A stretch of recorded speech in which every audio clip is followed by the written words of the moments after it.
जो देखो वही सब अपने अपने स्वार्थ में बंधे हैं। स्वार्थ निकल जाए तो अपने आप दूर हो जाते हैं। इसलिए सुनीति ने कहा, बेटा वन में जा और वन में जाकर के अनन्य भाव निज धर्म भाविते, अनन्य भाव से भगवान का भजन कर। ध्रुव जी महाराज वन की तरफ आ गए और नारद जी ने देखा कि छोटा सा बालक अभी 5 वर्ष की अवस्था भी पूरी नहीं हुई है और ये भजन करने के लिए वन में आ गया। पता नहीं चेला कच्चा है कि पक्का है, जरा ठोक बजा के तो देखा जाए। क्योंकि आज के समय में क्या होता है, बोले घर में भाई खटपट तो चल बाबा के मठ पर, और बाबा ने बताया काम तो बोले हम तो रमते राम। और आज के कुछ ऐसे भी हो जाते हैं, हाट का गुरु और बाट का चेला, सुबह मुड़ा और शाम अकेला। कुछ होते हैं असली, कुछ होते हैं नकली और कुछ होते हैं फसली। अब आप कहोगे असली असली होता है, नकली नकली होता है, फसली कैसा होता है?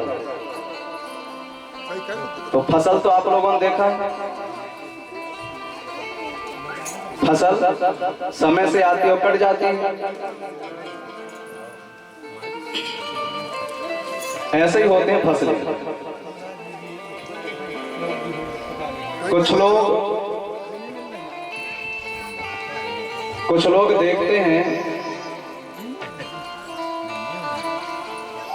देखते हैं कि अब कुंभ का मेला आने वाला है, तो 6 महीना पहले से 6 महीना पहले से ही बाबा जी बनने की तैयारी शुरू हो जाती है। किसी किसी की बड़ी बड़ी जटा हो गई और कोई बिल्कुल मुड़ गए, बोले हम तो मुड़िया बाबा हैं। और मोड़ मोड़ाए 3 लाभ, मोड़ मोड़ाए 3 लाभ, सिर की जाए खाज, खाने को खूब मिले और लोग कहे महाराज।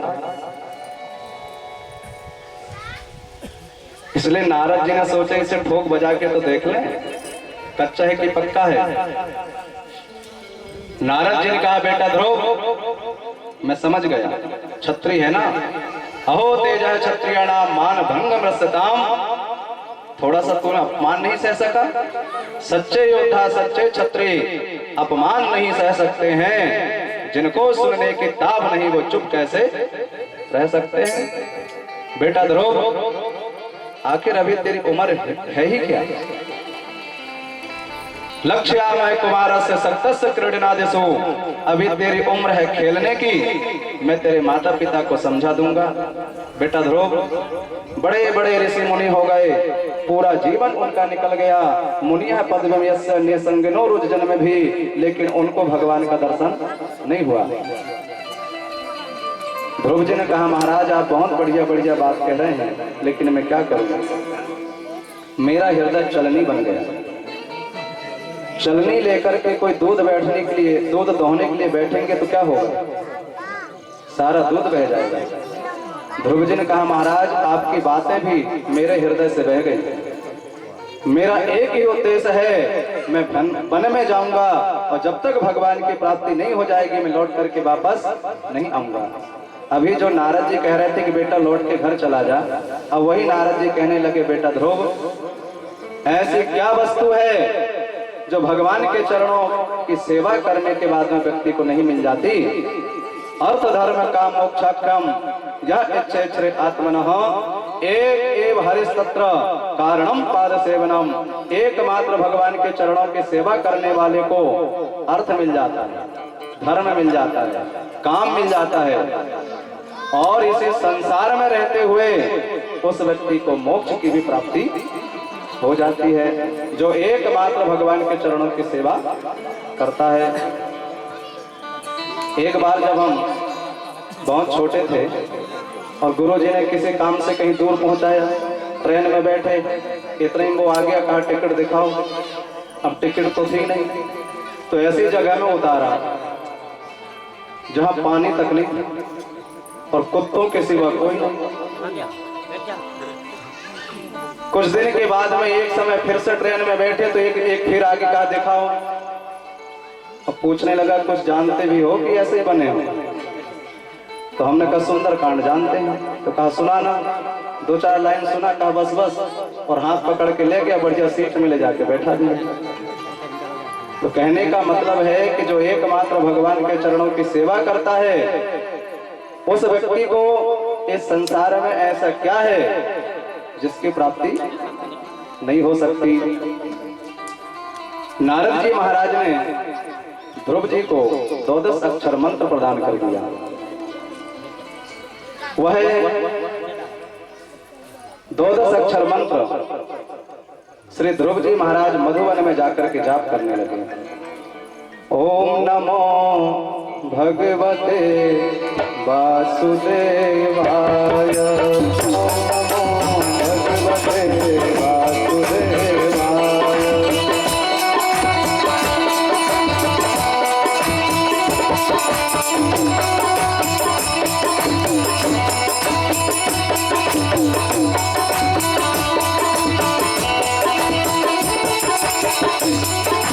वासुदेवाय मेरो वासुदेवाय,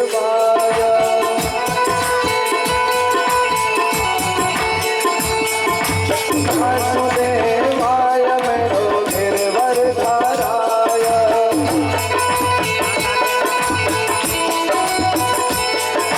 नमो भगवते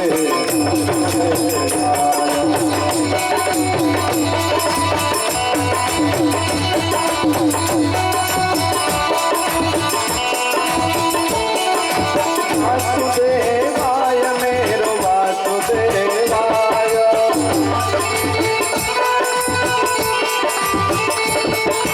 वासुदेवाय मेरो मुरलीधराय,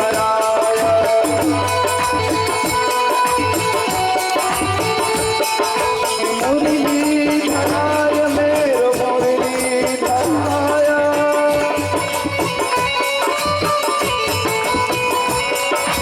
ओम नमो भगवते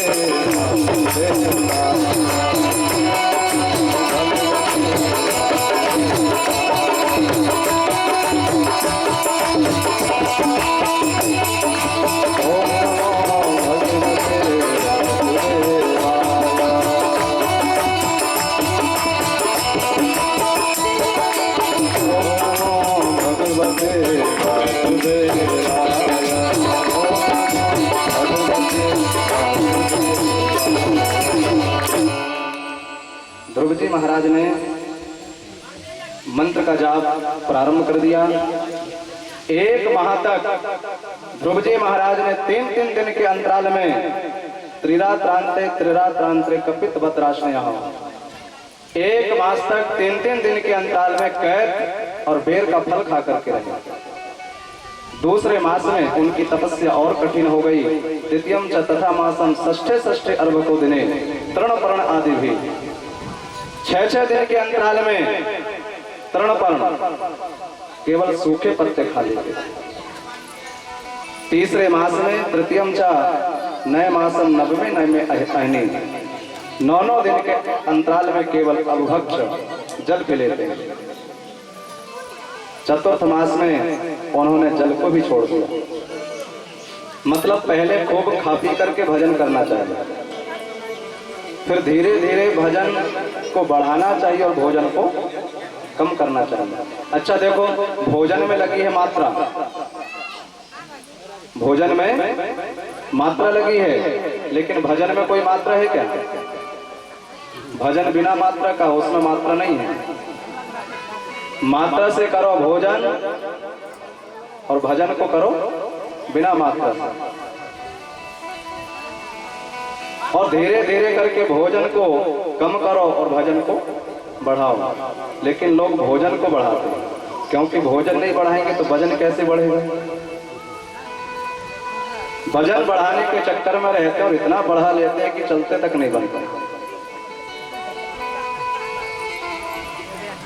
तो भोजन होवे कम, भोजन होवे मात्रा से और भजन होवे बिना मात्रा के। ध्रुव जी ने खूब भजन किया। पंचम मास में वो अंगूठे में खड़े हो गए, फूल के जैसा उनका शरीर हो गया। एक तरफ पृथ्वी झुकने लगी, जैसे मत वाला हाथी किसी नाव में पैर रख दे तो नाव डगमगा जाती है। उनके शरीर से जो तेज निकला, देवता घबरा गए और भगवान विष्णु की शरण में पहुंचे। भगवान विष्णु ने कहा बिल्कुल चिंता मत करो, मधुर वनम भृत्यति वृक्षगतः, मैं अति शीघ्र अपने भक्त का दर्शन करने को जाऊंगा। ये नहीं कहा कि मैं दर्शन देने जाऊंगा, भगवान भी अपने भक्तों के दर्शन करने के लिए ललायित रहते हैं। और भगवान ध्रुव जी के पास में पहुंच गए, आवाज लगाते हैं, लेकिन वो आंखें नहीं खोल रहे। क्यों? क्योंकि एक खड़ा है बाहर, एक बैठा है अंदर। अब वो अंदर वाले के ध्यान में मस्त है, बाहर वाले कौन देखे। भगवान समझ गए, तुरंत अंदर वाले को अंदर ध्यान कर दिए। तुरंत ध्रुव जी ने आंखें खोला, देखा कि जो अंदर बैठा था वही सामने खड़े हैं। स्तुति करना चाहते हैं लेकिन बाल बुद्धि है। भगवान ने शंख वाला हाथ उनके कपोल में छुला दिया, उनको दिव्य बुद्धि की प्राप्ति हो गई। भगवान की बड़ी सुंदर स्तुति की और भगवान ने कहा कि बेटा ध्रुव कुछ मांगो। ध्रुव जी ने कहा भगवान आपको तो मालूम है मैं यहाँ किस लिए आया हूँ। नन्हा सा फूल हूँ मैं, चरणों की धूल हूँ मैं, नन्हा सा फूल हूँ मैं, चरणों की धूल हूँ मैं। आया हूँ मैं तो तेरे द्वार, प्रभु जी मेरी पूजा करो स्वीकार। हरि जी मेरी पूजा करो स्वीकार।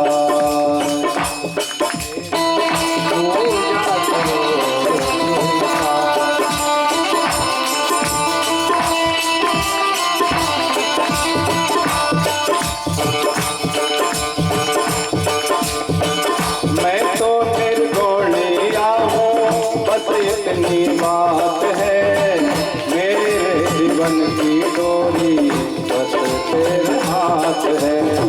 मैं तो निर्गुणिया हूँ, बस इतनी बात है मेरे जीवन की डोरी, बस तेरे हाथ है। थोड़ा सा गुण मिल जाए, निर्धन को धन मिल जाए।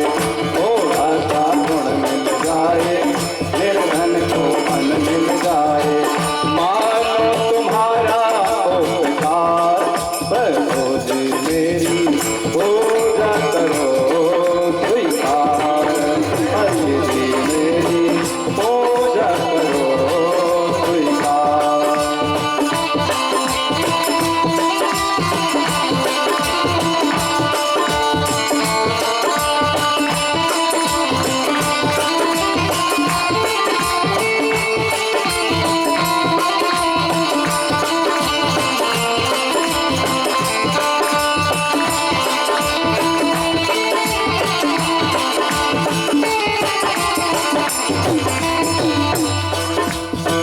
सुन लो हमारी अर्जी, मुझको कुछ ज्ञान दो, जीवन को जीना सीखूं ऐसा वरदान दो। सुन लो हमारी अर्जी, मुझको कुछ ज्ञान दो, जीवन को जीना सीखूं ऐसा वरदान दो। सूरज सी शान पाऊं, चंदा सा मान पाऊं, सूरज सी शान पाऊं, चंदा सा मान पाऊं। इतना सदे दो उपहार, प्रभु जी मेरी